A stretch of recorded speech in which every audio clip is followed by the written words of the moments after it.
age ago, the beating heart of our people was a king who knew only victory.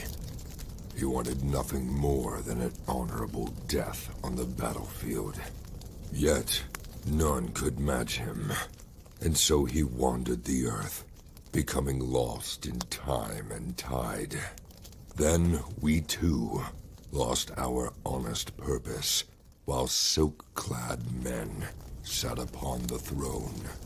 But tremble now, all cities that lay under the stars, for out of the shadows and mists of the land of promise, our courage has been rekindled, our heart has returned, and the world will burn.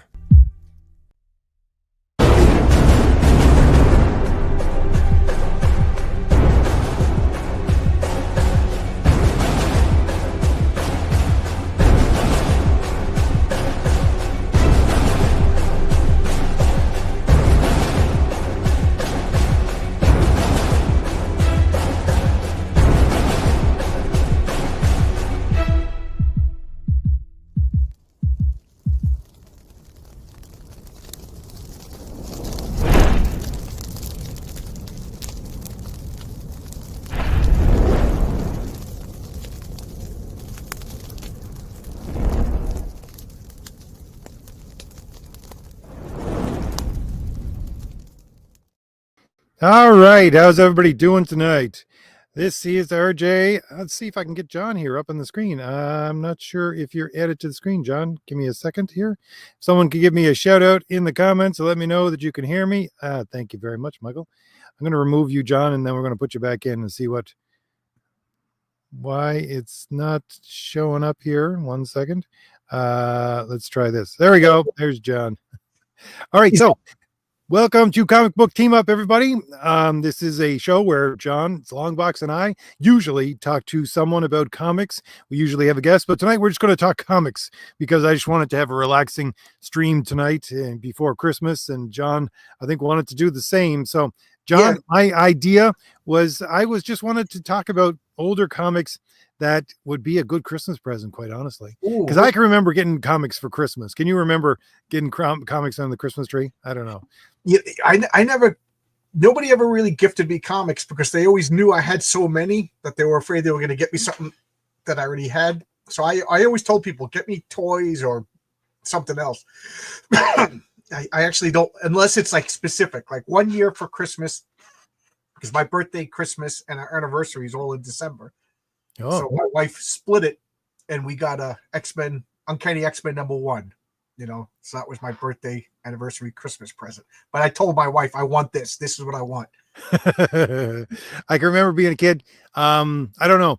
I don't think they republished it until just about last year. But they took the old Captain Britain, the British black and white stories from the magazines, and they published them in a trade paperback, which is fairly thick. It was like an inch thick, right? Yeah. And they colored the entire thing. And that was the only time until last year, I think, that they republished those stories. And I got that for Christmas 1 year. It was probably, 1989, 1990, something around that. Those were black and white originally in England? They were, yes. They were a black and white magazine, which was Alan Davis, of course, doing the art, and what's his name doing the story? I don't know. He's forgettable. Alan Moore. Alan Moore, yeah. So I think I'm the last person to still like Alan Moore, and I know he's a troublemaker. He's a drama queen, but like, you know. I remember reading that book so much because I loved Excalibur. It had just come out probably the year prior to that. And I got it for Christmas, and I read it so much that I bent the cover, you know, how it bends under your thumb, you know, and just it gets a groove into it. I love that book. I still have it in my collection. Well, I still have everything in my collection. You know what's funny? When I read comics, I sit here and I have this easel, like this comic. I got Justice League 14. You know what I mean? It's in pretty good shape. I'm very careful when I read it. But trade paperbacks, I don't care if they get beat up. You know what I mean? I that's what they're for. They're for beating the hell out of. You know what I mean? But like a first print Justice League #14, I'm gonna read it. you know, and I'm not going to slam it, but I don't want it beat up or anything like that. I was also thinking, well, this is why I put I think I'm getting this up in the thumbnail, but this Web of Spider-Man, I remember buying Web of Spider-Man #1. The funny thing was that I bought it and my brother bought it both at the same time. We didn't care, right? As we had 2 copies of it. That was great. And I remember the story arc, like right off the #2 here, where the guys basically stole the Vulture's uniform and then reproduced it. All these kinds of things. Web of Spider-Man was the thing when it came out. If you remember back in the day, I remember that a trade paperback Web of Spider-Man starting for #1 would be an amazing thing. I'm sure it's out there. I remember when Web of Spider-Man came out, I was like, how many Spider-Man comics are they going to make? I was like irrationally angry, and I vowed never to collect it. And then one day I broke down and I got like 1 to 125 on eBay, a full run. It came in a long box. And man, they are like super pristine shape. You know, I'm glad I got them. But I binge read them, so I don't remember them as well as I should. I don't know if that ever happens to you. Do you ever just binge read comics? And like comics that I read monthly, I remember better than like if I sat down and sat at this table and read 100 comics in a row. I honestly think that is the thing, because it's the anticipation of the monthly comic. I think that is part of what is so great about it. I was going to give a shout out to a couple people here in the comments. So we got a super chat here. We got Zach Dan, Michael's here. How you doing? Zach Dan is here. Pedro is here. How's everybody doing tonight? Let's see. Warren the Archangel, Vaz is here as well. Sound Engraver is here. Sound Engraver says, I read Batman Noel last night for Christmas. Good, uplifting story, and the art is excellent and unique. I'm not entirely sure I am familiar with that story. Yeah, I don't know that story. Is it part of the regular Batman? Is it like an Elseworld? Is it a trade paperback? I don't remember that. I don't know. Sound Engraver will have to tell us. We have a super chat. New Zealand 5. Well, you can ignore him. He's a crazy guy from New Zealand. I see. What's his name? RRTNZ. Redsons. My unpopular opinion, hating Excalibur because it ruined Captain Britain and treated him so badly after Moore and Delano wrote him into a great character. Honestly, well, I could see how someone who read Captain Britain before Excalibur would be able to think that way, but being a North American where Excalibur was really the first time you got to see Captain Britain, except for a couple of, Marvel team-ups and things like that. That's right? how I found out about him.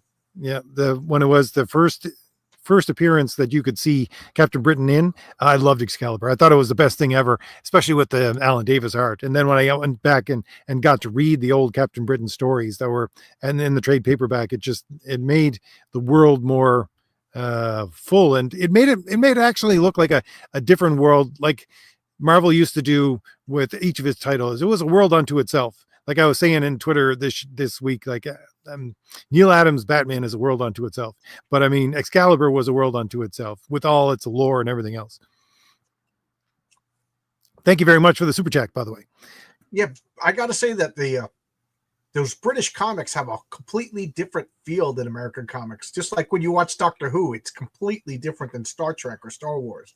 Yeah, I could never get into Doctor Who. I always wanted to. I would, every couple of years, I would watch 1 or 2 episodes and go, nope, sorry, just can't. The original Doctor Who's like before the revival art, I can understand it's a chore. You can see that it's a cardboard wall, but the acting is usually top notch. I mean, you could complain about the BBC, but they do have great actors.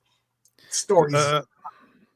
Let's see. Sound Engraver says Professor Geek says it's an Elseworld. He doesn't act like normal Batman because he's supposed to be the Scrooge of the story. Not a fan of the costume choice, but everything is well done. Okay. I've never ran across it.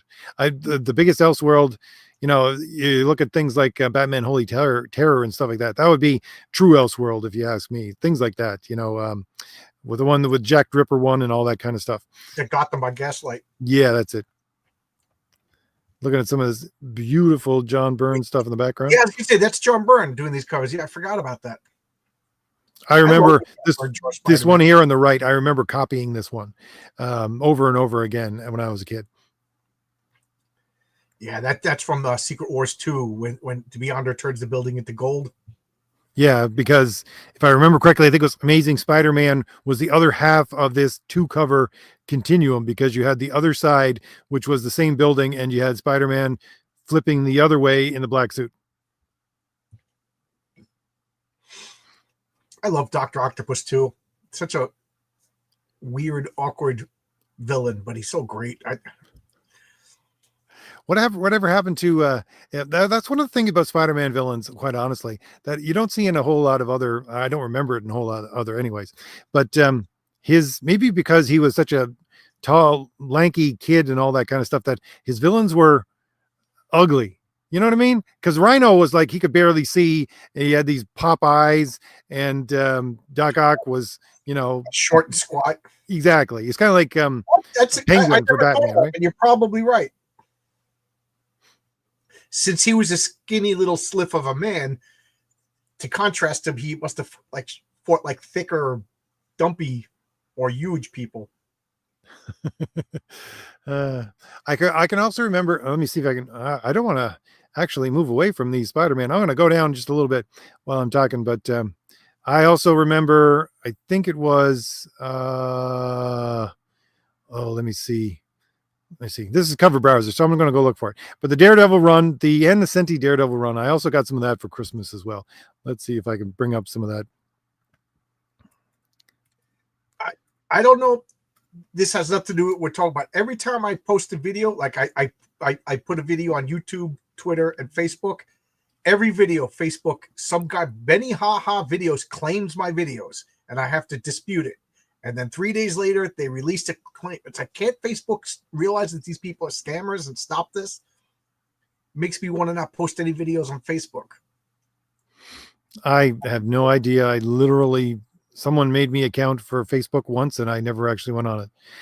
It's not something I have ever even figured out. It was my girlfriend at the time, long and ever ago, and she was always on Facebook, and I said, what the heck is this Facebook thing? And then she made me an account, and I looked at it and went, oh, it's just a message board. Okay. Yeah. This Daredevil, the one, the Fall of the Mutants one, I remember I tell the story every once in a while, but it was in the summer it came out, and we were stuck. My father was looking for, because we had, way back then, we had the illegal satellite dishes. They weren't illegal, but you know what I mean. The black satellite dishes, and ours wasn't working correctly. So he had to go to some guy in the middle of nowhere to find a part for it.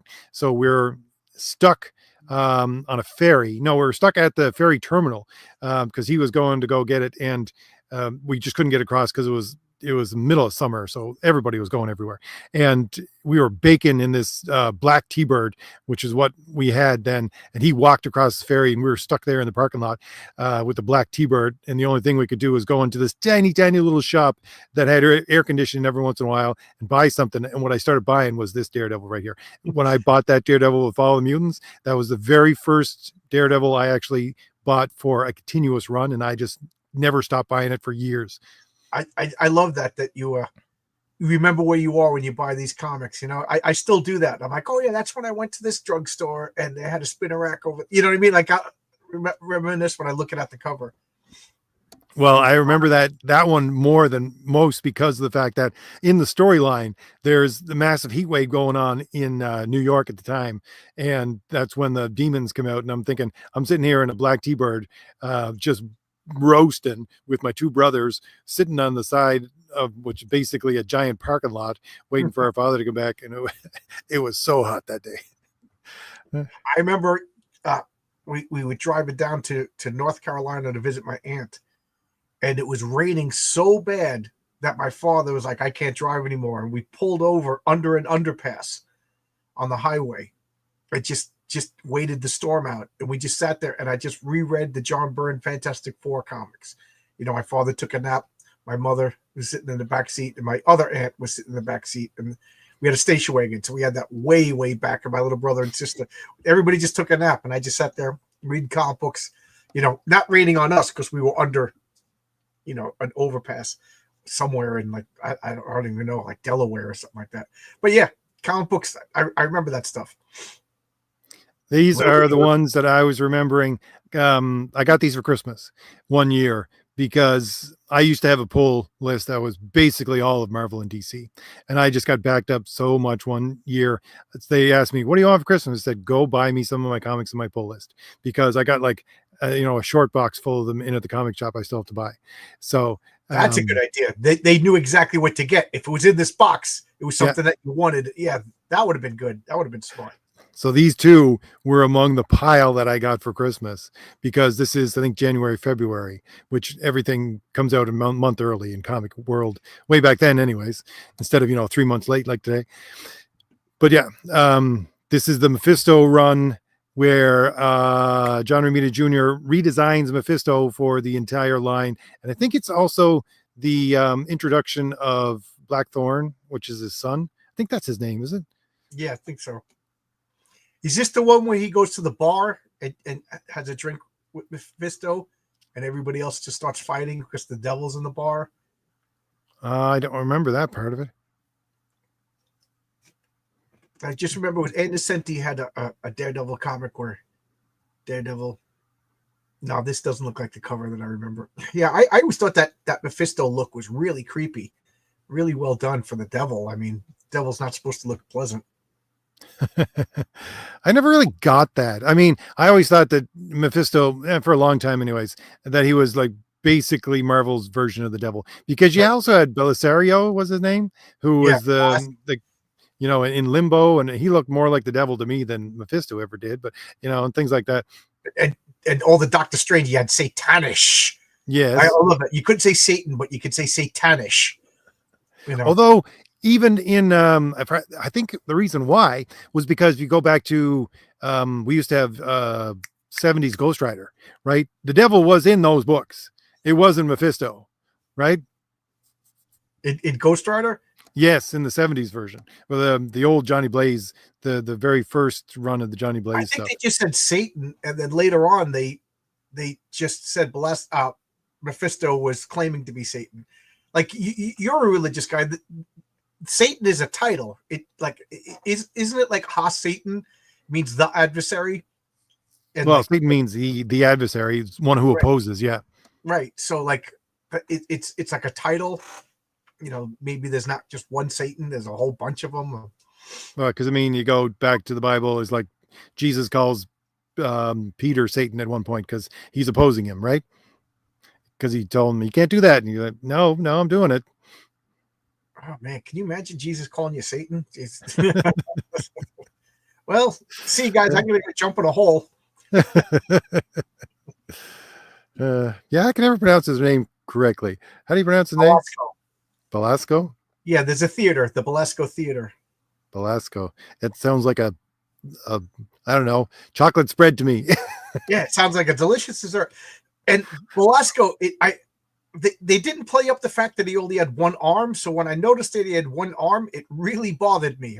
Like he wasn't symmetrical. I always, of course, remember him from the Magic miniseries. Yep. I think that was like his first appearance, that 4-issue series. I honestly, hear me out on this, John. Tell me, I don't know if you follow it this well or not. Let's see if it was, how do you spell Magic? Majik? Yeah, Magic with C-I-C-K. J-I-C-K, okay. But I really think that they dropped the ball when let's see, go with New Mutants. When they decided to take the technovirus and put it into Limbo and then turn the entire thing into some kind of weird technical demon hybrid thing. I didn't like that. Yeah. I don't know. I know it's controversial, but like when New Mutants became the Cable comic book, I was like, I'm done with this. I just never liked that character. And I know every time I say that, people get mad at me. No, I agree. Well, there you go. Becoming the Cable book right there, 87. How come it doesn't go back any farther than this? Let me see. But yeah, I think we have older ones here. Here we go. If you look at this New Mutants book here, why does that pop up? Anyways, this is part of the reason why I have Mike Gustovich and you too. Mike Gustovich did the inks for the first story arc, first couple of issues, anyways, of the actual first New Mutants. I think number 1, 2, 3, things like that. And for me, anyways, Mike's inking was just iconic because, again, I can remember. I think I told the story before. It was the middle of the summer, and I was stuck inside because I had like pink eye, and every last kid in the entire neighborhood was playing ball on our front yard because my mother created a ball field, and she said, "No, you can't go out." And so I had to sit there and read New Mutants, looking out the window. Yep. George Morales says you talked about Sim and Ness Arithi during Inferno. Yeah. Oh, yes. Yeah, so it was like the limbo. Yeah, I remember that. Mr. Sims. I think it seems like the X-Men redoes the same. Like there's the techno virus, and then there's the legacy virus, and now there's a new virus. You know, it seems like George Lucas. It rhymes. the legacy virus was the first time for me, anyways. I said to myself, okay, I'm going to try to ignore that storyline just because it was the very first where I could see the world creeping into it. You know what I mean? It was because it was like, okay, I can see that's a parallel for what's going on in the world today. I'm reading a comic book because I want to get away from the world today. So I'm going to try to ignore that. Did you ever do that? Like I remember I got an early Daredevil comic like in the double digits, but it was already Frank Miller was already on, but I got it in a garage sale. So it was an old, and I think it was a Gene Colan Daredevil. And on the first page, they retold his origin, and they said that he was blind. And I just couldn't accept that as a little kid. No way could he. So I just, in my brain, I just ignored that Daredevil was blind until I, couldn't accept it and, couldn't ignore it anymore. I don't know if there's anything I actually did that for. I can't bring anything to mind right in my right off the top of my head. I would usually just drop a book if it got to a point. I couldn't drop X-Men, of course, but normally if something like that happened, I just dropped the book. When did you drop the X-Men? When did actually? Funny enough, we're looking at one of the last covers right here on the right hand side. Around this time is when I dropped the X-Men right there. What's his name? The fellow who draws almost, I can't even remember his name. It starts with an M. He draws almost manga like, and his run on the X-Men was probably the last run of X-Men I ever read.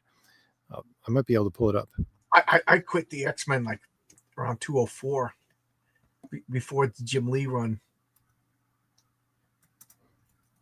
Yeah, RRT, no offense, but DC did God the Devil better than Marvel. Yeah, well, Marvel didn't really address God or the devil. They just had demons that claimed to be the devil, whereas, I think Marvel was always a little bit more cosmic, whereas DC tried to be a little bit more, theological, Although I have to say, Crisis on Infinite Earths, I always saw the hand when he went back to the fellow who created the entire Crisis and the Monitor and everything else. He went to look at the origins of the universe, saw a giant hand with the universe basically in it before everything began. And that was to me, that was, God's hand. Right. And after that, well, not after that, but even before that, you had, what was it? Dr. Fate in some of his books. I can't remember if it was Walter Simonson or not. It might've been the Keith Giffen run, but he tried to, at one point, he got into such a mess that he pulled out the strongest spell he could possibly cast, and it was a crucifix. Right. So, you got things like that in DC every once in a while. I think we're looking at probably the last X-Men I got right here, which is what, 354, 359, 360, probably right there. Tony Grigo says, hello, Merry Christmas. Merry Christmas to you, Tony Grigo. How's everything out there in New Mexico? Yeah, that's probably where I stopped buying X-Men. Honduran honeymoons. I didn't deny the disabilities. I just couldn't accept, like, to me, it was insane that there was a blind superhero. You know what I mean? But, I was a little kid. I didn't accept change as well as a kid. I still don't. Let's see. Janera Rogue. I love Jan DeSima's art.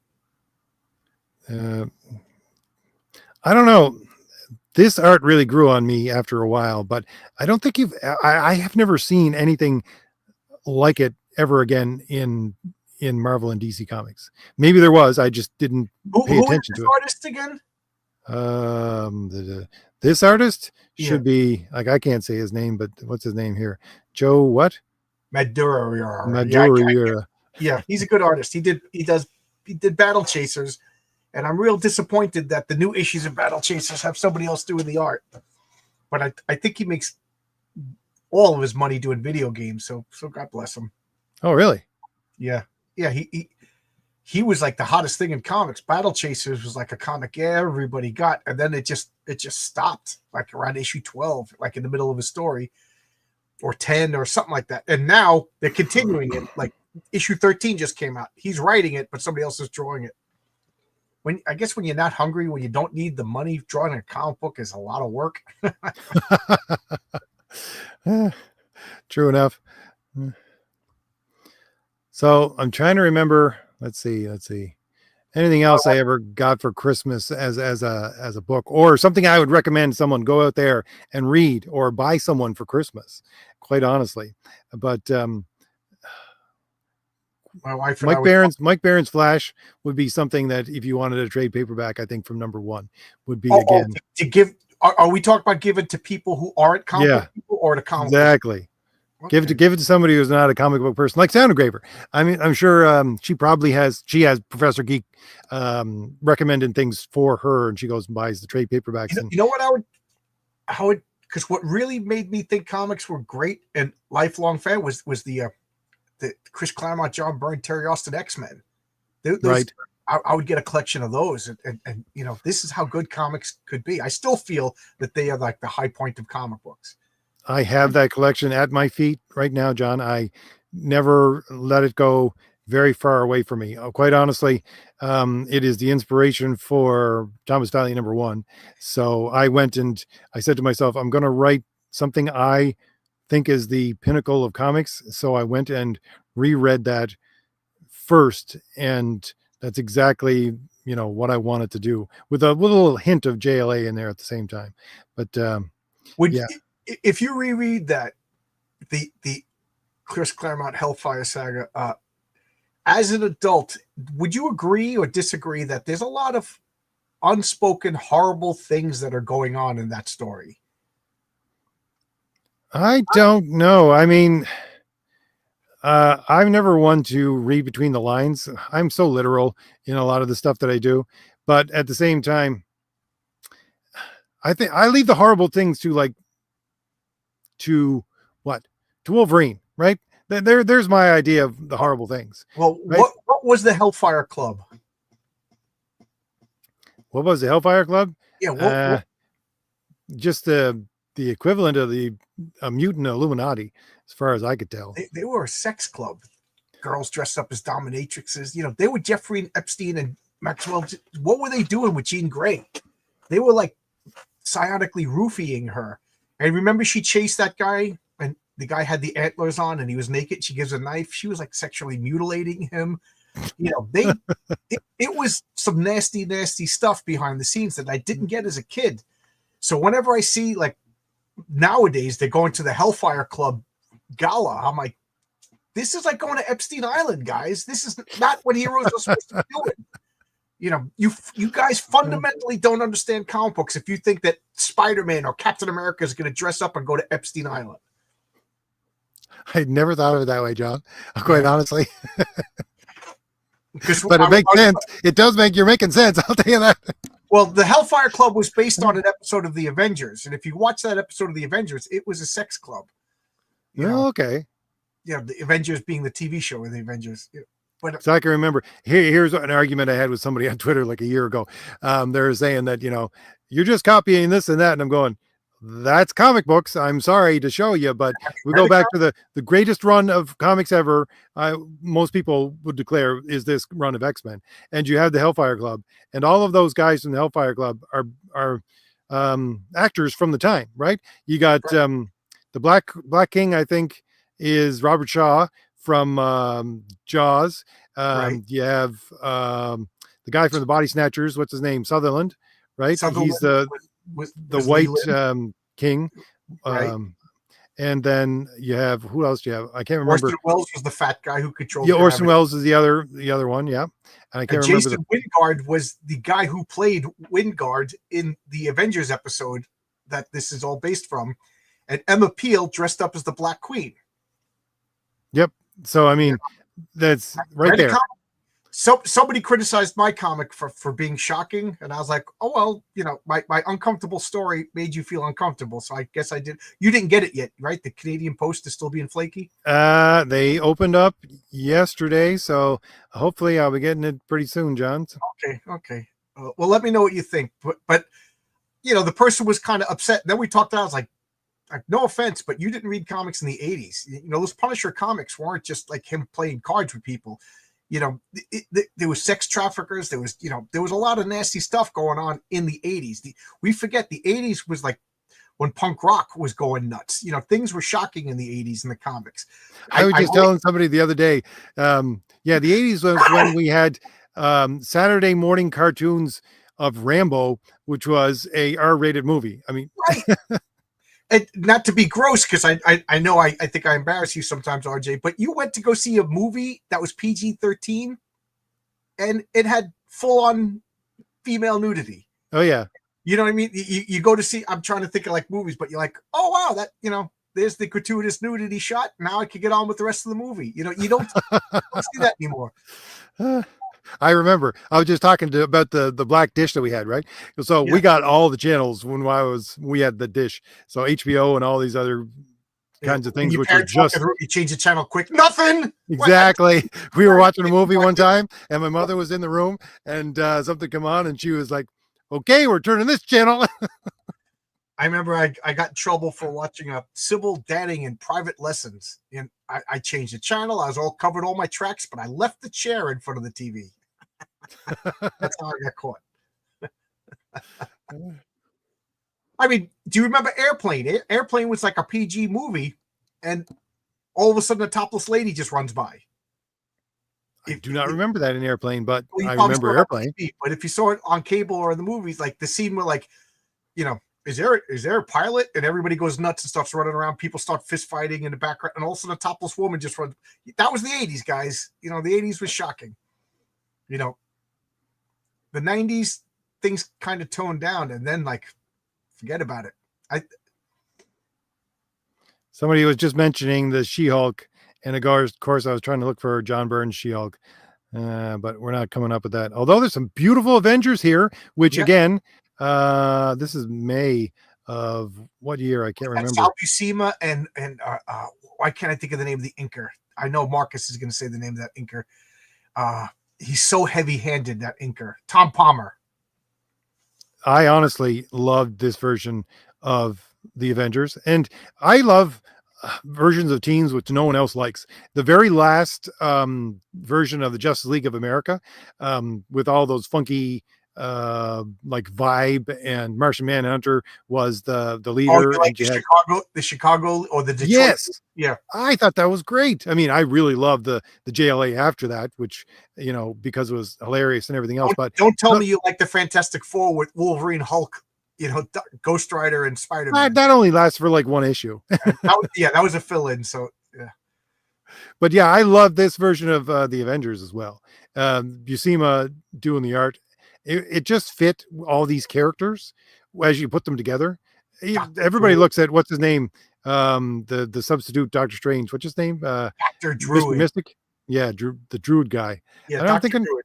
Yeah. Dr. Druid. Yeah, I'm thinking he's a good character. I like this run. Ceres was in it as well. You had the what's his name? Not Firefox, but Star Fox. The Eternals coming into it and all that kind of stuff.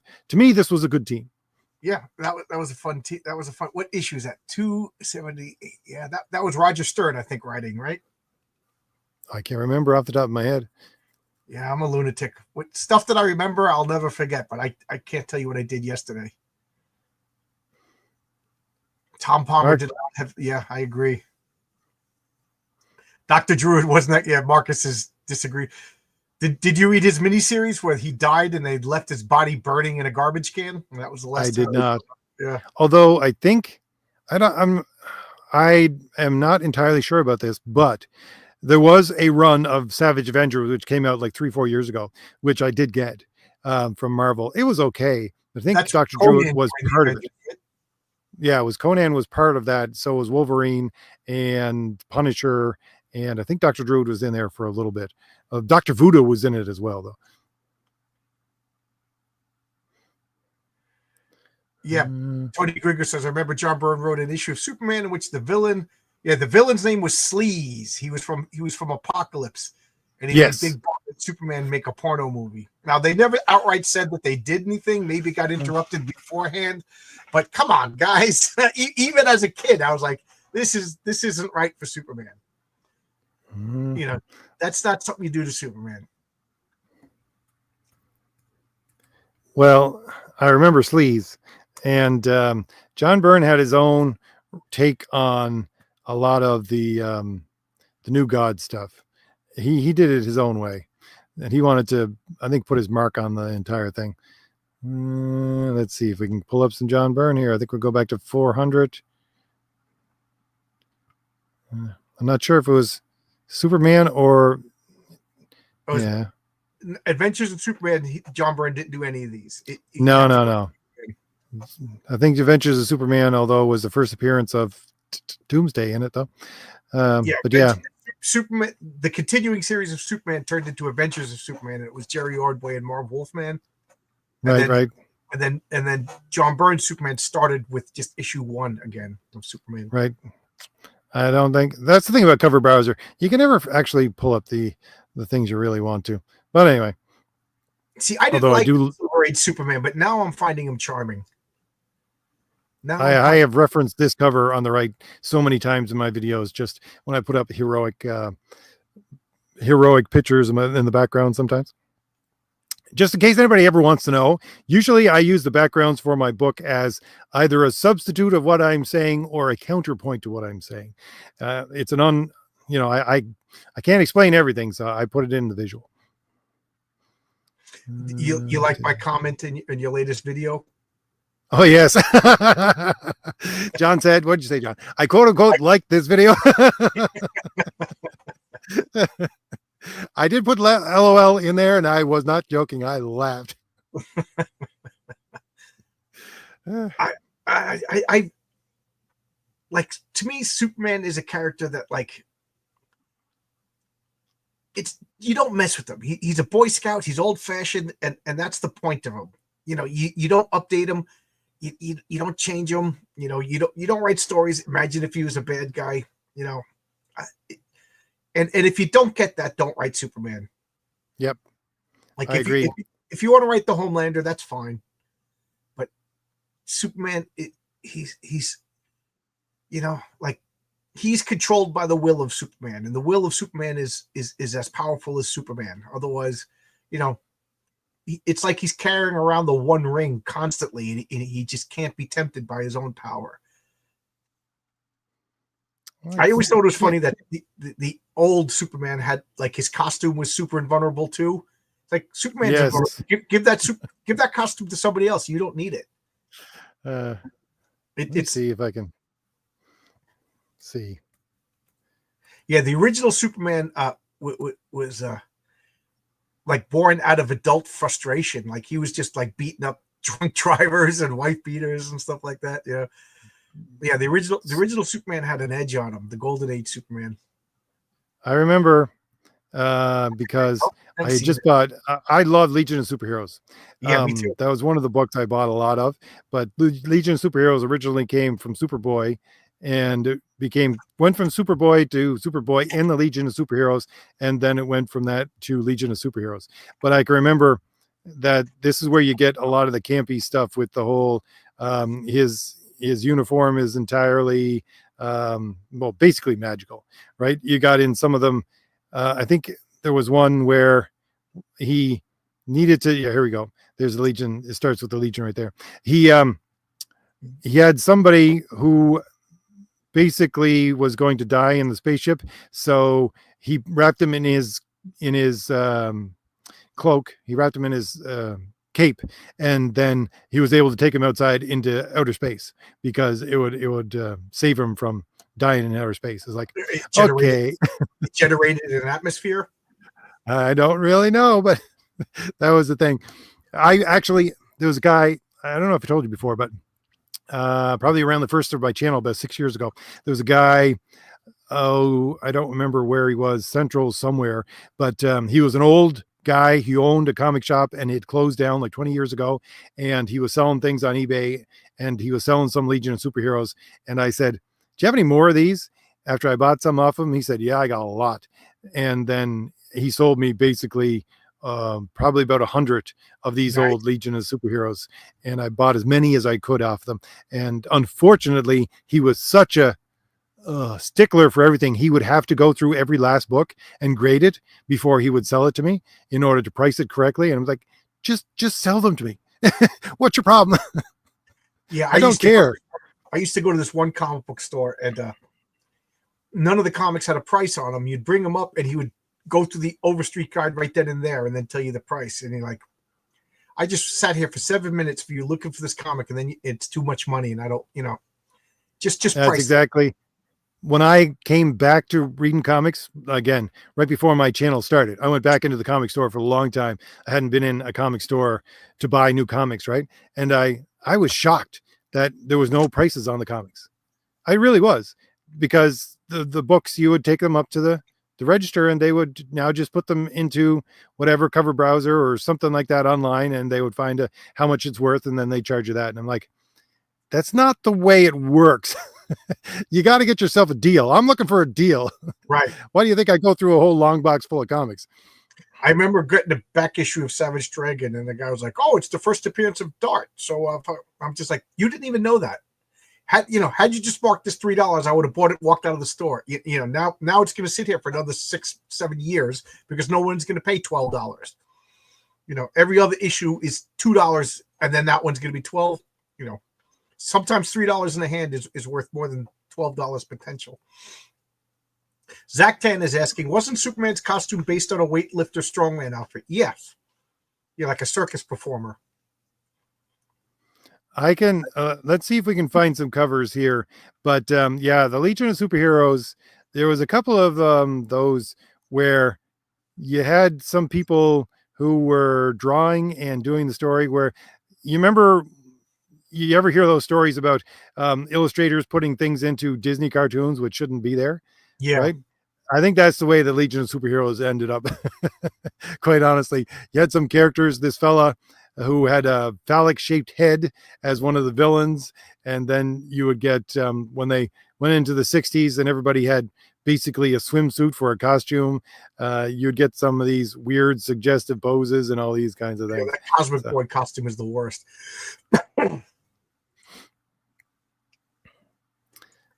Let me I was talking about this just before my channel. What do you think? Like this, if I was to write Superman, this is the story that I would tell. Is that a long time ago? Look at that Cosmic Boy costume. Scroll back up. Look at that. Oh yes, that is ridiculous. Reflecto. It's actually good comics, but the name Reflecto, geez. But if I was to write Superman, I would make it that the Martians from the planet Mars, they were, they have all these superpowers like Superman, and they went to Earth and they captured some humans, and they genetically, they brought them to Mars, they genetically twisted them so now they have powers, but they could control them and use them as slaves or whatever. And then there was a big revolt that wiped out all life on Mars, and the remaining Martians took these humans that they were like, these guys are too powerful, too dangerous, and they exiled them to Krypton, the one world where they wouldn't have powers. And that's where the Kryptonians came from. What do you think of that? Well, it just drives me nuts that Kryptonians would evolve superpowers except where they live. That's like if we're me. Thinking, I could breathe underwater, except I don't live underwater. Well, so why did I evolve that ability? But the Daxamites, because I remember Invasion, that's when the Daxamites came out, because you had from the Legion of Superheroes. They were. Yeah, Valar. So they're basically Kryptonians. Yeah, they're a Kryptonian colony. I thought they said, Kryptonians colonized Daxam. I'm just looking at the Great Darkness Saga again. If you want to buy something for somebody who loves DC Comics, go buy Great Darkness Saga. I'm sure again there's a trade paperback for the Great Darkness, especially you, Sound Engraver. If you want, you ask a Professor Geek if Legion of Superheroes is for you, because I think you'd actually really like it. And the Great Darkness is a great place to start because it ties in. That's where I started. Yeah, me too. Like I have some before this, but it's when I actually, as a kid, said I want to read this from now on. We got a lot of crosstalk going on here in the chat. Let's see. Honduran says it will be easier just to make Kryptonians a subterranean race. Quite honestly, Honduran, that would fit in quite beautifully with some of the, we'll say 70s comics, because there was always like underground civilizations that they were finding and then just never showed up ever again. Let's see. Zach Dan says, I thought Kryptonians are super advanced humans who sent Superman back to the past. I quite honestly, to me, I don't know. I really love, I can't pull up the covers right now because I already started to look for Superman. I couldn't find the right one. But to me, the start of Superman that really pulled me into Superman was there was a story run where War World was coming towards the Earth, and Mongol basically was going to try and destroy the entire Earth, and Superman had to go fight on War World. I think that was probably like 81, because it was pre-Crisis. RJ and John, if each of you could make a movie teaming up any two heroes from any two American comics, what duo would you choose? I would team up Spider-Man and Batman. Next, Superman and He-Man. What? Whose comment is that? Oh, Michael's. And Ryan Banks. No. Ryan. Okay. Let's see. I can't. Oh, okay. Let's see here. A movie team up of any American comic duo. I don't know. I honestly, I never really thought about it, Ryan, because before I even read Will Eisner, I was really of the opinion that, and this is probably from my upbringing as well, because 80s comic movies were just horrific. But I always thought, you really can't translate comics into movies. You just can't. It's not the same thing. I like my comics as comics. Logic's Finest says Kryptonians don't have powers because of their red sun, John. Under any red sun, they get the powers because of the sun, not the planet. Yes, but why did they evolve the ability to turn red sun radiation into superpowers when they didn't live in a solar system with the red sun? It's like getting the ability to see visible light when you on a planet that orbits a black hole and you live in total darkness. Look, I grew these freaking eyes that don't work where I evolved. Answer is radiation. Radiation is the miracle cure of everything since the 1950s until about 1990, John. Radiation. So you get bitten by a radioactive spider, you don't die, you get yourself superpowers. You're on another planet where you're hit with different kinds of radiation, you get superpowers. Radiation. That's the answer to all your questions right there. I remember watching stuff where they would show these old real videos, the black and white ones, where they would in beauty salons put radioactive paste on women's faces in order to try to peel off all the dirt. And I was like, you people just did not know what you're doing. My face looks good, except for the face cancer. My face looks great. Yeah. I think it's, if there's any modern equivalent to it, it would probably be AI. Everybody going, AI is going to do this and AI is going to do that. It's like, yeah, radiation. You guys just playing with radiation. That's all you know. What do you think? How important is the superhero origin to you? Oh, look at my books, John. It's not important to me at all, because I honestly, well, we'll put it this way. I have very specific origins for all of my characters, and they're referenced in the cards that came along with my first book. But to me, telling that is something that comes way the heck down the line. I can't tell it from book one. I want to throw everybody in and show them these people and then get them attracted to it. And then you go back, because the greatest character ever, as far as I'm concerned, is Wolverine. And nobody knew where the heck he came from, what his powers really were, why he had this adamantium, all this kinds of stuff. We didn't know that until late 80s. And when did he start coming out? It's like late 60s, early 70s, right? Yeah. He had no origin at all. It was like a 20-year payoff. The same with Quicksilver and Scarlet Witch's parents. It was like a 15-year real-time wait to learn that. I love that slow release, to the point in my V&V games, my Villains and Vigilantes, my role-playing games with my friends, there's this 20-year, I'm not joking, there's plot points for 20 years that my players don't know, and they're going to find out in Heroic Tales before we ever get to it in playing, because,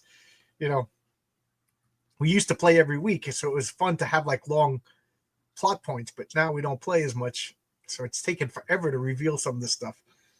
But I love a slow release plot. It's very satisfying. But you could do it in a monthly comic.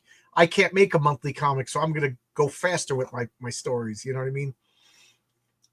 Yeah, look at George Morales says, Spider-Man, radioactive spider, Fantastic Four, cosmic radiation, Hulk gamma radiation. Even the X-Men got their powers because the parents were exposed to some sort of radiation. What two American superheroes would you team up for a crossover comic instead of... I can't remember. I think it was Marvel Comics Presents where they actually did the origin of Wolverine, if I remember correctly. That's why I was pulling up Marvel Comics Presents. What two American superheroes would team up for a crossover comic series instead of a movie?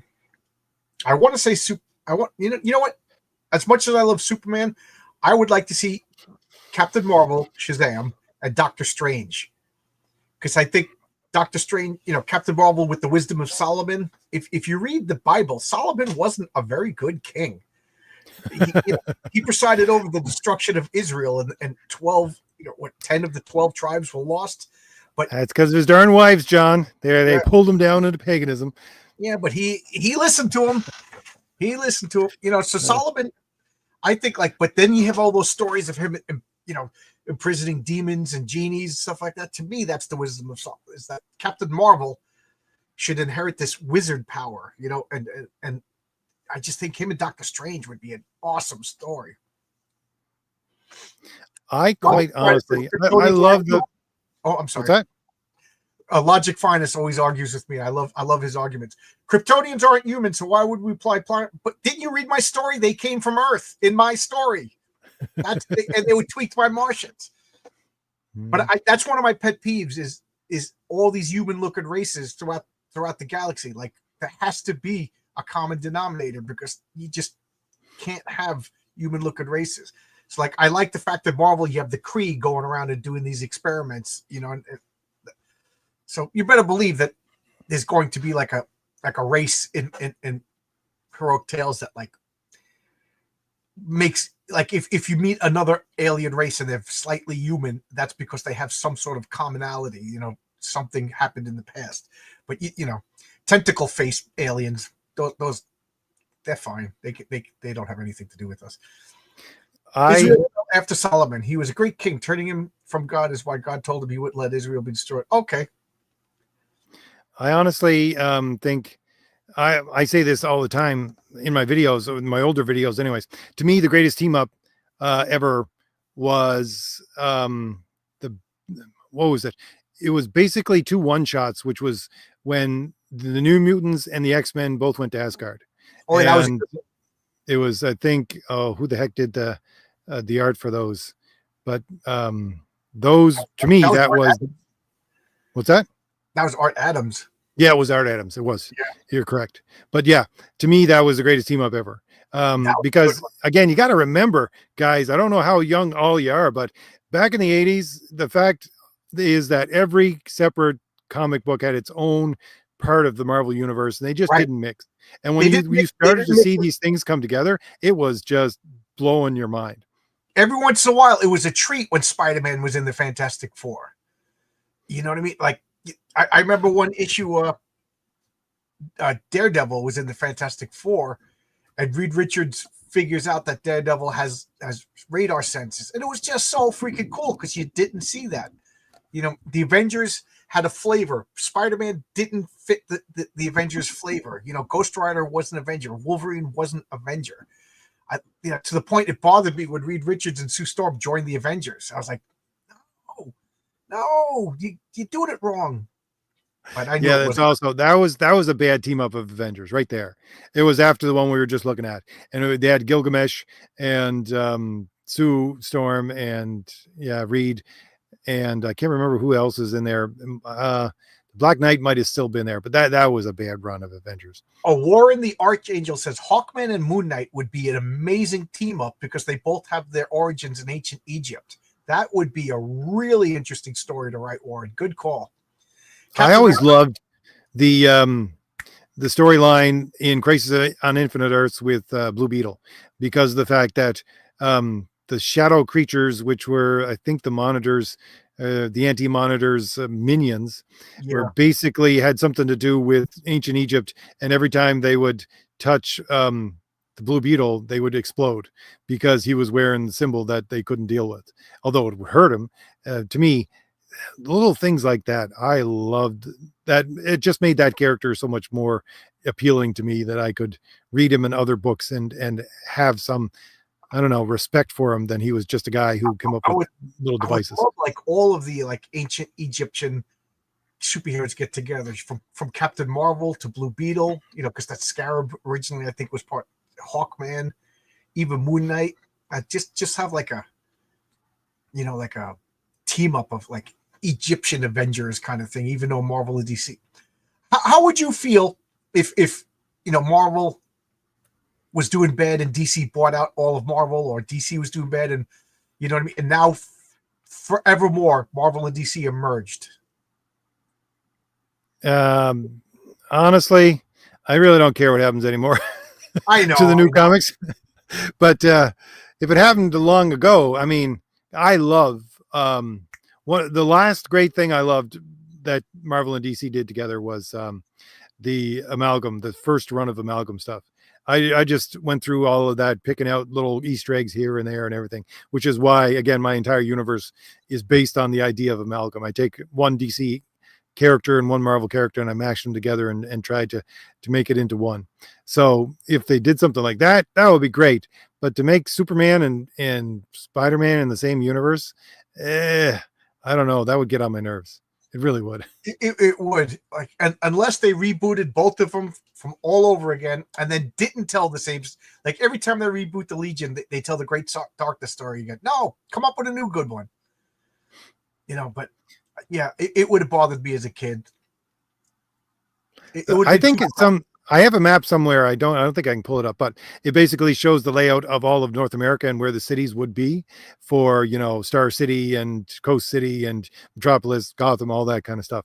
And somebody actually made a map at one point, and I don't know if it was official for DC or not. And they basically said that America in the DC universe is bigger than America in our real world, because DC it has to be in order to fill all these spaces up, right? Right. Yeah, DC Earth, they said is slightly bigger. You know, and I remember they said that in the Justice League Avengers team up, and I remember people got mad. Oh, favoring DC. Hey, Brian Christow is here. Brian sent me a nice heartwarming message when he read my comic. You know, just small creators helping small creators. It was nice. Well, you could back my book Heroic Age, but I would appreciate it if you back my book Heroic Tales. It's funny because I was telling everybody to go to the fourth world and watch me and you talk, and people are like, do you mean the fourth age? I was like, well, you could go to the fourth world, grab a boom tube, go to the fourth world. I don't know what it is. Everybody just misrefers to.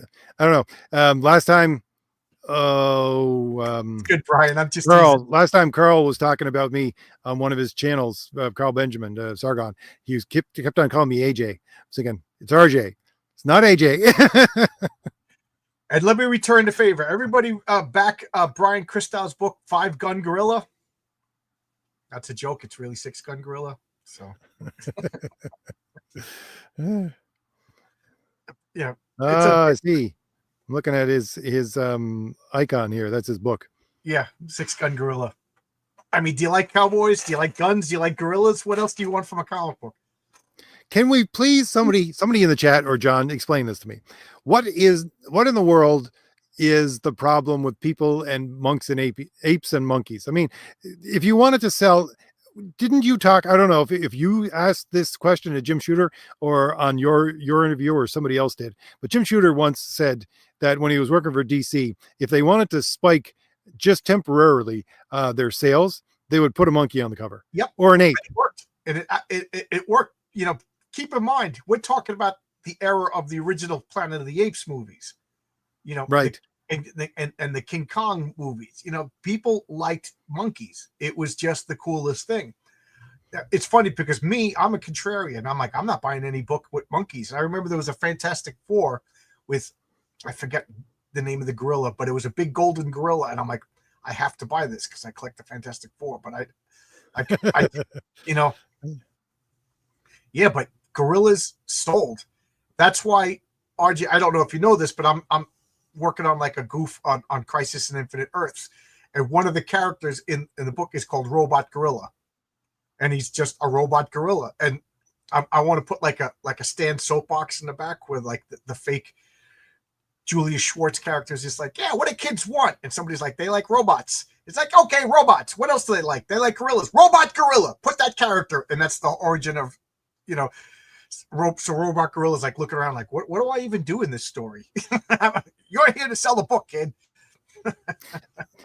John, that would actually be a very interesting way to introduce a lot of characters into your universe. For just have, I don't remember if it was the old Twilight Zone movie. Remember they had that kid whose wishes could come true, and they had to lock him up, right? Over the cornfield. Bill Mummy. So just create a character that's a kid who his wishes come true, and all of a sudden he just starts spitting out these really strange things. Get a copy of Heroic Tales #5. Heroic Tales #5. You pay John for #1, and then you keep on going. Saying, you already were read. What did you break into my scripts already? Another spoiler. Issue #5 is a childhood wish fulfillment comic book dream come true. The backup story, it's also patriarch, but the backup story is what would happen to a little kid who got all the superpowers he ever wanted? I don't know, John. Well, I was just going to say, but your idea about the Egyptian myth, I was never big into Egyptian myth. I remember when I started buying encyclopedias of mythology, and I would buy them and read them. And one of them was Egyptian one. And after reading Greek and Roman and Norse and all that, and then getting into the Celtic stuff, and then I bought the Egyptian and was like, yeah, this is not very interesting. I just put it down. I got books on it, and I tried, but the Egyptian, Babylonian, the Sumerian, it's just too foreign to me. Like, yeah, the Babylonian with the Gilgamesh. Again, that's one of the, I read the Gilgamesh story, and it's like, okay, but it's not really, I mean, I've read better comic books. But I'm with you. I love Norse mythology. I love Greek mythology. Irish mythology, I think I would like. I just can't pronounce the names. And if I can't pronounce the names, I can't make a connection. Like Japanese, even though they're long names, they're pretty easy to pronounce. You know, Japanese it's exactly the way it's spelled. So I could get into Japanese, but I just can't get it. Even though my mother was Irish, I can't get into Irish mythology. I'll send you a key for that, John. I'll send you a key. I have in the back of one of my books, they give the actual word for the name, and then they give the pronunciation for it. I'll send it to you. It's probably like 5-6 pages. Yeah, forgive me. I got this chest cough that's developing. How you guys doing down there? You guys got walloped to the storm, and you got another one coming, don't you? Like, I'm sitting here north of John, and I got like no snow on the ground. It's +10. Well, I didn't get any snow, but it's been raining solid for 2 weeks, and I work in a building that's not built yet.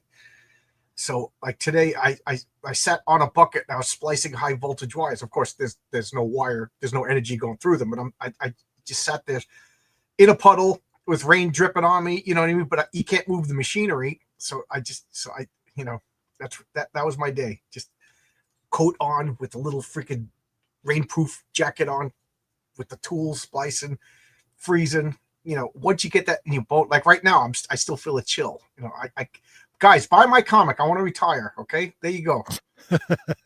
Pressure's on you guys. I did my part. It's like, I understand where you're coming from, John, because like, I mean, it was, I came home yesterday and it was dark here, but it was like 52 degrees outside, and I'm going outside to work. I'm sorry, but I am. I don't care if it's dark or not. I'll just throw up some spotlights and do something. So yeah, I'm building I wake up a greenhouse right now. In the morning, I get on the train at 5:05 and it's dark. You know, the whole light time is work. And then when I get home, I get off the train. It's dark at this time of year, you know, and I just, my wife's like, stop being a baby. I'm like, you go outside for 8 hours, you know. You know, she's a Canadian, so she's like a polar bear. Right, Logic Finder says Sydney Sweeney is Power Girl. Yes, if they ever make a Power Girl movie and they don't cast Sydney Sweeney, then burn down Hollywood. I mean, she doesn't even need makeup. So the biggest question there is, if Power Girl is just a other dimensional version of Supergirl, why does she have a bigger chest? There's your comic shop conversation right there. That would probably last for hours. You want to know the answer to that? I know the answer. Oh, there is an answer? Yeah, Wally Wood created her, and Wally Wood was a notorious prankster. So every issue he drew her boobs bigger and bigger and bigger until someone would tell him to stop. And apparently they got pretty big before people were like, Wally, what are you doing? And he's like, I never knew that. Yep. And that's funny. You know, I'm a man, flesh and blood, but I do think it's funny that it's like acknowledged in world that she's the chestiest superhero. I mean, we're all for body diversity, right? It's like in my last video, right? I was talking about basically the difference between sexy and beautiful, right? And, yeah, how you would determine the difference between the two.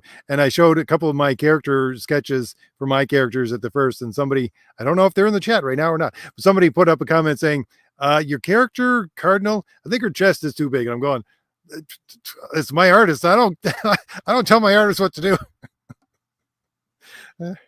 I put Honduran Honeymoon Honda says, now it's scrolled up and I just missed it. John, working on wires as the rain is how you're going to get your superpowers. Yes, I will be Death Man, and I will be dead, or Ash Boy. Yeah. There you I'm go. one of the few electricians that I know that never got shocked. Yeah, I still treat everything like super careful, and I don't rush anything. I don't trust. I blew up one pair of pliers that I just spent $40 on. I blew them up instantly, like the first use. And ever since then, I'm like, I'm too cheap to do that ever again. So I tested. I don't know if I ever told the story to you, and not John, but I was probably like 18, 19, working on a farm, and my friend's house was right next to this farm. Anyways, his father kept sheep, and he had electric fence all the way around his field, right? Basically keep out coyotes. And this thing would fry something. I literally, he had so much juice running through it that little animals would come and touch it, and they would get zapped and they would just die. But he didn't feel a thing. He would be working on this electric fence when the whole thing was on. He'd be pulling on it and detaching it from everybody else. I don't know what the heck he did to his hands, but he could not feel anything. And I was like, no, I'm not touching that. I remember once, but we went upstate to visit one of my father's friends who retired, and he always, wanted to have horses stuff. So we're upstate New York, and of course, me, kid from Nassau County, sees a horse, so I just run and jump on the fence, and it was an electric fence. And I just remember it just made all my muscles contract.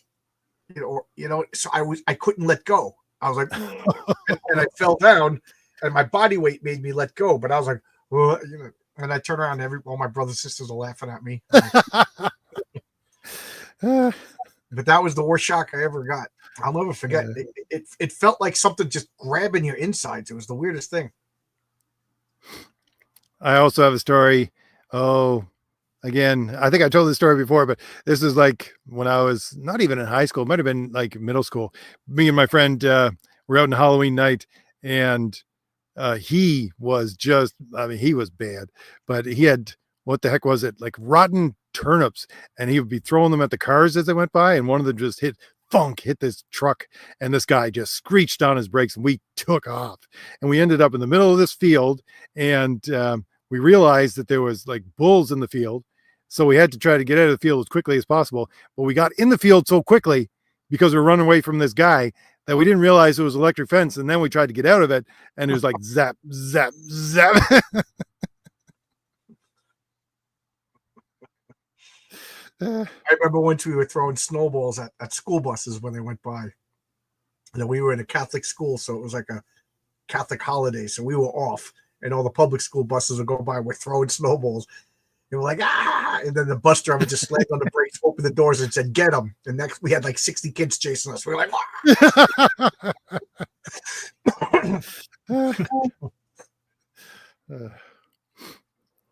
Well, I haven't made any comic recommendations for a while, but as always, I want to say, I like New Warriors #1, like first run of New Warriors. Again, it would be a spectacular gift for anybody who's into old Marvel comics, if you ask me.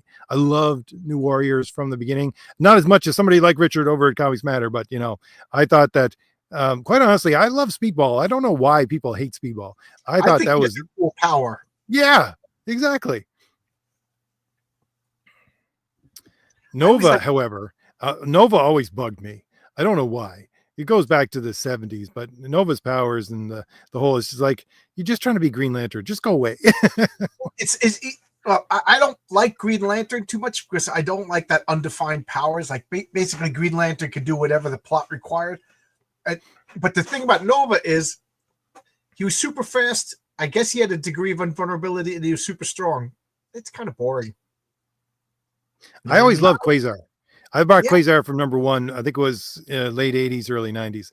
The Quasar, because he wasn't. I like Quasar because his powers were a little more defined than Green Lantern. You know what I mean? Like he could make constructs and he could do energy blasts. He could survive in space, but he couldn't do like a whole lot of the other things that Green Lantern did. I think Quasar is a better character. Can't remember how to spell his name, but yeah, I think Quasar was supposed to be a toned down and nerfed version of Captain Marvel, right? Because he had the armbands, which was, I think, Captain Marvel's to begin with. But he was a character, I can't even remember his name off the top of my head, who played that character, who was his actual name. But he was somebody who was a character that I could like, even if he wasn't a superhero, if you ask me. I don't know. I like that series.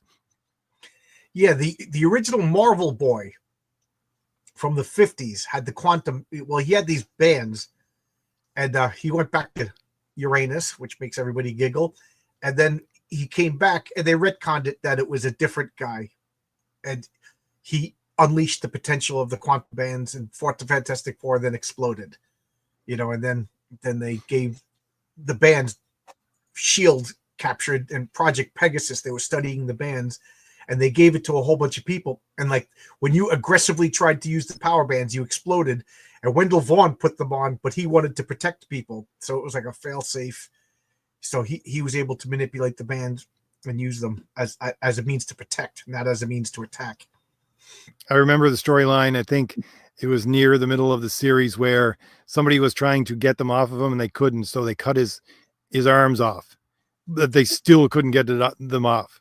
Right, they were still part of him, even though because they were touching his skin, even though they cut off his arms, they were still part of him and still part of his powers. So, to me, that's kind of like out of the box thinking for comic books. Like that, I never saw that coming. That was weird. but it was One good. thing I did like is in Green Lantern. I forget who wrote this issue, but somebody was like, "Surrender the ring. You know, you're defeated. I'll kill people." And Hal Jordan was like, "Okay, here's the ring. I can't just stand here and let you kill somebody." And the guy's looking at the ring, and then also he gets hit in the face with the fist. Like Hal Jordan could control the ring whether he's wearing it or not. You know, I always thought that was clever.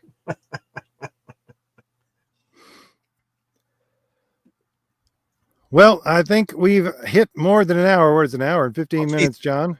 It's fun, yeah. And I'm sure that you're probably going to have to get to bed and get yourself ready for tomorrow. But I just wanted to have a relaxing stream tonight. No worrying about a guest and, preparing anything for tonight. I just wanted to talk comics. And hopefully it next was week is Christmas interesting. Eve, so we're not going to do this next week, right? It's Christmas Eve. Oh, no. Yeah. I'm just going to probably Make Comics Great Again on like Thursday or Friday or something like that, just for my own. But no, I don't think we're going to go do next. And then the following week is New Year's Eve, so we'll take 2 weeks off. Sure. Okay. I think that's no problem because I'm probably going to throw something up on my channel. But yeah, I don't think we'll do comic team up until the new year. It's a good idea. Yeah. All right. Well, I want to thank everybody for showing up in the chat. I apologize if I didn't keep up with everybody's chat because John just takes up so much of my attention. All right. Thanks for coming, John. And thanks for sharing your thoughts on some great comics, especially great 80s comics. And thank you very much, everyone, again, for being in the chat. And we will see you next week. See you. Merry Christmas. Happy New Year, everybody. Oh. And if anybody wants a Christmas present, go buy John's book. The link for it is in the chat. All right. See you. Bye-bye, everybody.